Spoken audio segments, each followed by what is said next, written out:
Una mujer camina por un bosque cargando a un bebé en brazos. El pequeño llora, pero ella no lo consuela. Asciende por un sendero hasta detenerse en la cima. Se quita un collar que lleva puesto y se lo coloca al bebé. Luego continúa caminando hasta llegar a una cascada imponente. Y ahí, parada a la orilla, toma una decisión irreversible. Enseguida se persigna, no huye, no se esconde, camina directamente hasta la iglesia del pueblo y confiesa lo que acaba de hacer. ¿Pero qué puede empujar a una mujer a tomar una decisión así? Y en lugar de escapar, entregarse voluntariamente a la justicia. Tiempo después, una silueta se acerca a su cuerpo. La justicia de la época la castigó y expuso al aire libre como advertencia para el pueblo. Alguien le corta uno de los dedos y lo guarda. Ese dedo volverá a aparecer y cuando lo haga entenderás que nada en esta historia es casualidad. Años más tarde, una joven llamada Agnes recolecta bayas y frutos en el bosque para fabricar una corona. Hoy es el día de su boda. Su madre y su hermano la ayudan a transportar sus pertenencias hasta lo que será su nuevo hogar. Durante la fiesta todos celebran. Los invitados la levantan en brazos y la conducen hasta la iglesia, donde tras decir sus votos se une en matrimonio con Wolf. Luego le quitan la corona de flores que ella misma fabricó y en su lugar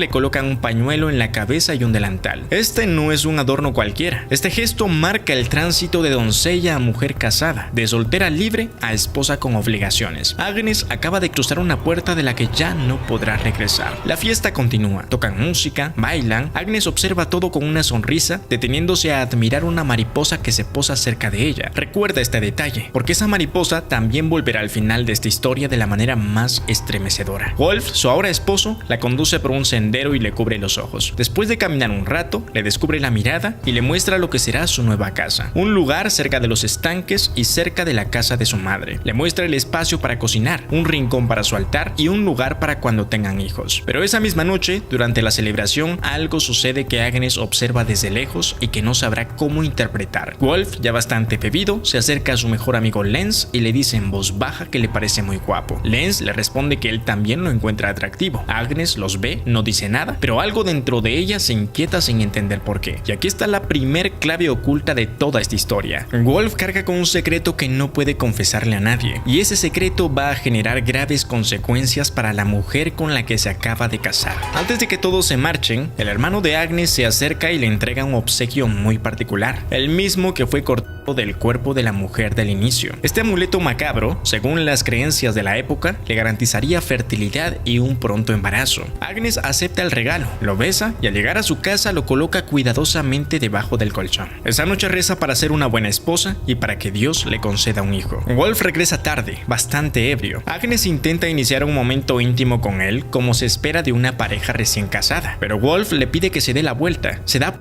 a sí mismo de espaldas a ella y se queda dormido sin tocarla. Agnes se queda en silencio en la oscuridad, confundida, asumiendo que tal vez fue culpa del alcohol. Pero esta noche marca el inicio de un patrón que la va a destruir por completo. A la mañana siguiente, cuando despierta, descubre que Wolf ya no está a su lado. Sale de la casa llamándolo, pero no hay respuesta. Se adentra en el bosque buscándolo hasta encontrarse con una mujer y 2 niños. Les pide ayuda para llegar al estanque donde Wolf trabaja como pescador. Ellos aceptan guiarla, pero en el camino se escapan corriendo y se esconden dejándola sola y perdida. El primer indicio de que esta nueva comunidad no la va a recibir con los brazos abiertos. En su búsqueda, Agnes se topa con un dibujo colgado en un árbol que representa a la mujer del inicio y su posterior castigo. Es un aviso público, una especie de afiche de la época que servía como advertencia, y pocos metros después se encuentra con el cuerpo real. Agnes se detiene, perturbada, pero también extrañamente atraída. Finalmente llega al estanque donde encuentra a Wolf junto a otros trabajadores y a su madre Gengling, y aquí se presenta el segundo gran obstáculo en la vida de Agnes. Gengling es una mujer dura, severa, de la vieja escuela, una mujer que no tiene ningún entusiasmo con que su hijo se haya casado con Agnes. Desde el primer momento la recibe con frialdad, la pone a trabajar con tareas pesadas y observa cada movimiento de su nuera con una mezcla de exigencia y desaprobación. Cuando al final del día reparten pan entre los trabajadores y un hombre pide 2 raciones, Gengling se los quita de la mano, negándose a dar más de una porción por persona. En su mundo todo debe ser útil y eficiente, no hay espacio para sentimentalismos. Mientras regresan a casa, Agnes intenta compartir con Wolf pequeños descubrimientos, unas escamas de pescado que brillan bajo la luz, los sonidos del bosque, pero Wolf no comparte esa sensibilidad. Apenas esboza una sonrisa cansada y la apura a seguir caminando. Ya en casa, Gengling la visita y le da una serie de recomendaciones: que rece 10 Padre Nuestros mientras cocina, que cuelgue los sartenes en vez de apilarlos, que guarde los granos en un baúl y no en sacos. Cada palabra de su suegra es una crítica disfrazada de consejo. Cuando Gengling se marcha, Agnes regresa los sartenes a su lugar original. Es una forma silenciosa de decir: esta es mi casa y yo decido. Pero esa pequeña rebeldía no durará mucho. Esa misma noche, Agnes vuelve a colocar el dedo debajo del colchón con la esperanza de que ahora que Wolf está sobrio, por fin puedan consumar el matrimonio. Se acerca a él, intenta iniciar algo, pero Wolf una vez más la rechaza y se queda dormido. Agnes se levanta en mitad de la noche, se arrodilla frente a su altar y reza con desesperación. Al amanecer visita la iglesia y le suplica a una figura de cera del niño Jesús que le conceda un hijo. Y aquí entra en juego el peso brutal que cargaba una mujer en esa época. En la Austria católica de 1750, una esposa tenía básicamente una función principal: concebir y criar hijos. Si no lo lograba, no era considerada una mujer completa. Peor aún, era considerada una carga, un fracaso, una vergüenza para la familia. Y Agnes, quien no sabe ni puede entender por qué Wolf la rechaza, empieza a sentir que el fracaso es suyo. La presión aumenta al día siguiente cuando van todas al río a lavar ropa. Gengling señala discretamente una mujer apartada del resto y le dice a Agnes que esa mujer nunca tendrá hijos. El mensaje es clarísimo: aunque no se diga con palabras directas, no te conviertas en eso. Dame un nieto o serás despreciada como ella. Pero justo ahí, en ese momento tan tenso, Agnes recibe un pequeño regalo. Una mujer pelirroja embarazada se sienta junto a ella y empieza a conversar. Por primera vez desde que llegó a esta comunidad, alguien le ofrece amistad. La pelirroja incluso la lleva a un lugar oculto en el bosque, un pequeño refugio entre árboles donde ella a veces va a descansar. Agnes por fin tiene una amiga, un respiro, pero esta relación va a terminar más rápido de lo que cualquiera imaginaría.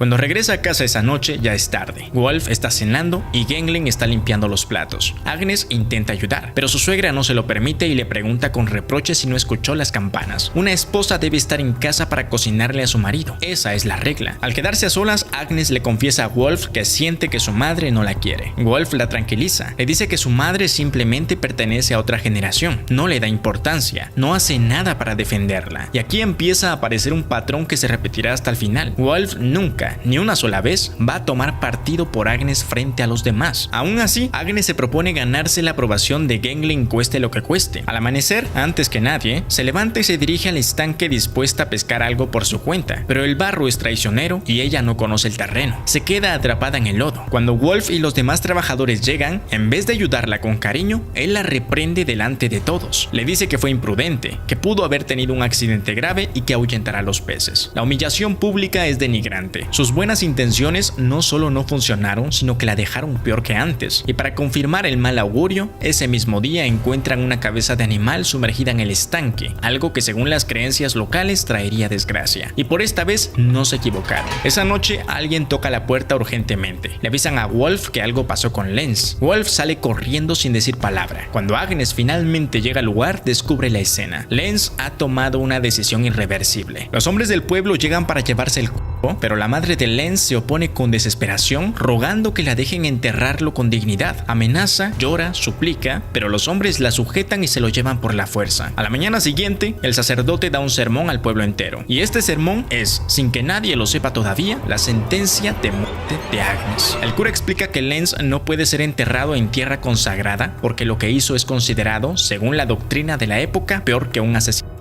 Y acto seguido compara su caso con el de la mujer del inicio. Esa mujer al menos pudo confesarse antes de recibir su castigo. Esa mujer fue perdonada, pero el alma de Lenz está perdida para siempre, condenada a la oscuridad eterna, es desechada como si no valiera nada. Este sermón es una semilla que se planta en la mente de Agnes. Es la idea que, sin que ella lo sepa aún, va a guiar todas sus decisiones futuras. A partir de este momento, Agnes se empieza a derrumbar. Un día la mujer pelirroja embarazada pide 2 raciones de pan, pero Agnes, intentando ganarse la aprobación de Gengling, se las niega. La pelirroja se enoja y se marcha. Agnes pierde a la única amiga que tenía, y sin darse cuenta se queda cada vez más sola. Empieza a pasar horas en el bosque. Un día, en medio de un arranque de angustia, se lastima a sí misma con una rama, como si el dolor físico fuera la única manera de sacar hacia afuera lo que lleva adentro. Comienza a visitar con más frecuencia el altar de la mujer del inicio, como si ese cadáver fuera lo único que la entendiera. Lo que está viviendo Agnes tiene nombre. En el siglo XXI lo llamamos depresión clínica severa. En la Austria de 1750 lo llamaban el baño del diablo. Se creía que la melancolía profunda era un estado en el que el alma estaba literalmente sumergida en las aguas del demonio y los tratamientos eran tan brutales como inútiles. Agnes está entrando sin saberlo en ese baño del diablo y nadie a su alrededor tiene las herramientas para rescatarla. Una noche, Agnes escucha por accidente una conversación entre Gwenlyn y Wolf. Su suegra le está diciendo a su hijo que debió casarse con una mujer del pueblo, una mujer que pudiera trabajar en serio, una mujer que pudiera darle un hijo, que la gente ya empieza a hablar, que Agnes es una carga. Wolf otra vez no la defiende con fuerza, solo pide que le den tiempo. Esas palabras quiebran a Agnes por dentro y huye. Regresa a la granja de su madre y su hermano buscando refugio, pero cuando llega nadie la recibe con los brazos abiertos. Su hermano la descubre acurrucada en el granero y en lugar de abrazarla, le dice que tiene que regresar con su marido. Su madre tampoco la defiende y cuando Wolf aparece para llevársela de vuelta, es su propio hermano quien lo ayuda a cargarla contra su voluntad. Agnes grita, se resiste, pero no tiene ninguna oportunidad. Nadie está de su lado, nadie, ni su esposo, ni su suegra, ni su madre, ni su hermano. Agnes está completamente sola.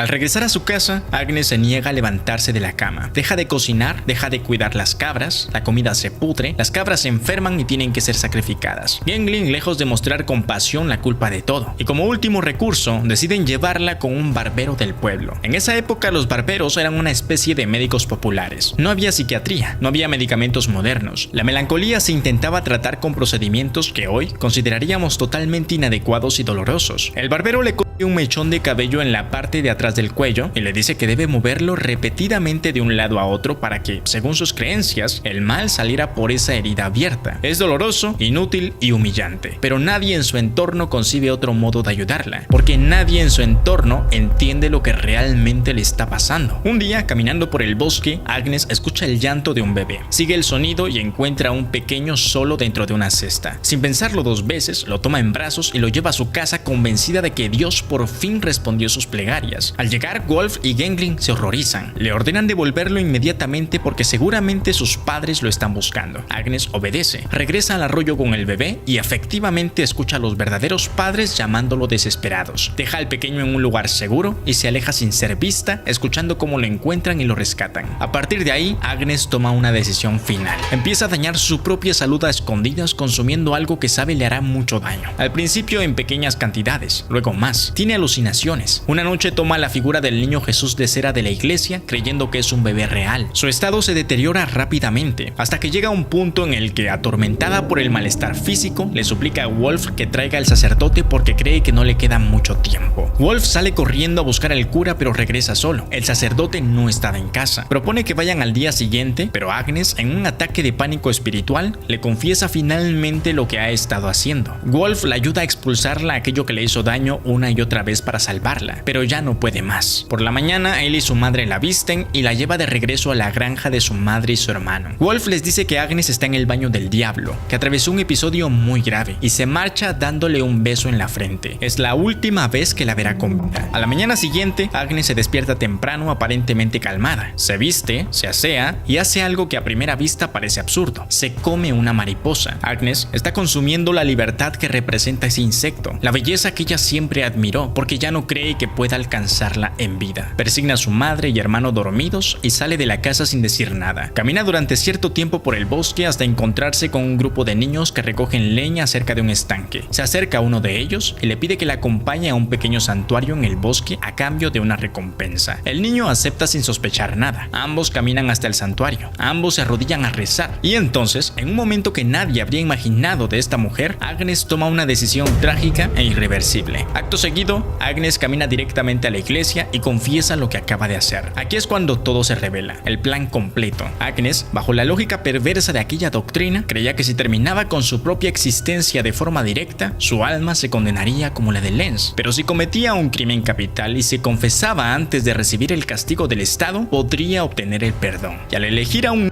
como objetivo de esta lógica retorcida, creía además que ese niño inocente y sin pecado, iría al cielo directamente. Agnes es apresada y encerrada en una celda. Le cortan el cabello, le visten con ropas de penitente y frente a un sacerdote se confiesa con todo detalle. Admite haber pensado mal de su suegra, admite haber descuidado a una de sus cabras, admite haber consumido aquella sustancia nociva, admite que ya no deseaba continuar en este mundo, pero que anhelaba la absolución antes de partir. Admite que quiso ser una buena esposa, pero sintió que fue incapaz. Y admite finalmente lo que hizo con él, sabiendo que podría confesarse antes de recibir su castigo. Entre sollozos, le suplica al sacerdote que le conceda el perdón. Y el sacerdote, escuchando todo, la absolve en el nombre del Padre, del Hijo y del Espíritu Santo. Agnes llora, pero no de tristeza, llora de alegría, porque por fin consiguió lo único que le quedaba, la paz espiritual.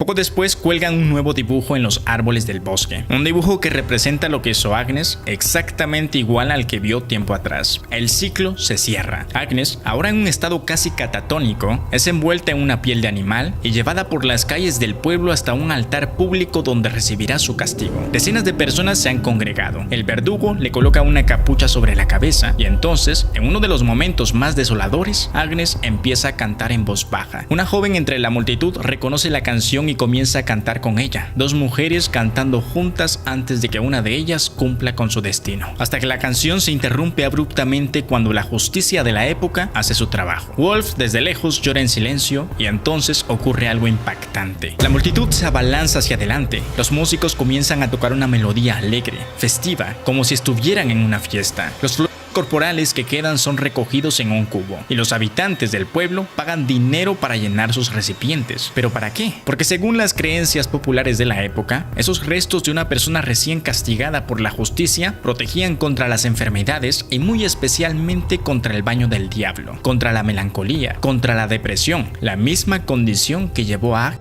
a ese altar. Pero lo más perturbador es esto. Entre los años 1580 y 1839 se documentaron más de 400 casos similares solo en las regiones de habla alemana del Sacro Imperio Romano. 400. Y esos son solo los que quedaron registrados. La cifra real probablemente sea mucho mayor. Eran, en su enorme mayoría, mujeres. Este fenómeno fue tan masivo que se convirtió en un problema social serio y las autoridades de la época lucharon sin éxito por contenerlo. La razón era siempre la misma. Una combinación entre depresión, aislamiento, presión social y un dogma religioso que ofrecía un atajo macabro a quienes ya no podían más.